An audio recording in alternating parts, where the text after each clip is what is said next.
ጤና ይስጥልኝ ተመልካቾቼ፣ ዛሬ የምንነጋገረው ስለ ዳኞችና ከተከራካሪ ወገኖች ጋር ያላቸው የስጋ ዝምድና በተመለከተ ህጉ ምን ይላል፣ የኢትዮጵያ ህግ ምን ይላል የሚለው ላይ ነው።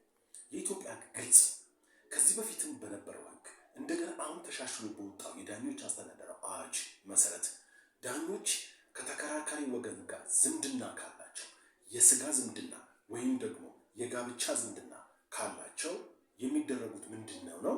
ይነሳሉ። ከዳኛው ስራው ላይ እንዲነሱ ይደረጋል።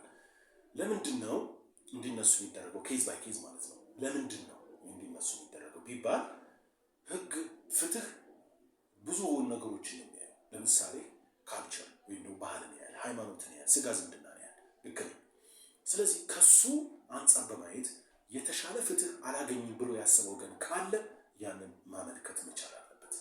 ነገር ግን መቼ ነው የሚያመለክተው ቢባል ባወቀ ጊዜ፣ ክርክሩ ሲከፈት ሊሆን ይችላል፣ በመሃል ክርክሩ ተጠናቆ ሊሆን ይችላል፣ ውሳኔ ሊደርስ ሲል ሊሆን ይችላል።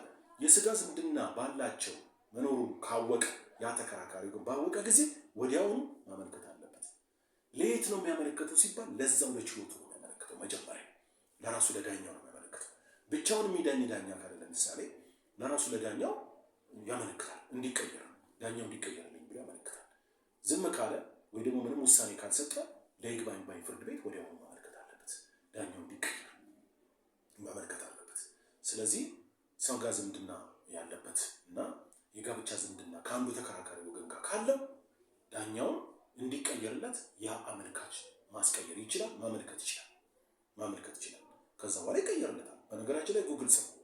የስጋ ዝምድና ካለውና የጋብቻ ዝምድና ካለው ዳኛው ይነሳል ነው። ስለዚህ ማመልከት ይችላል።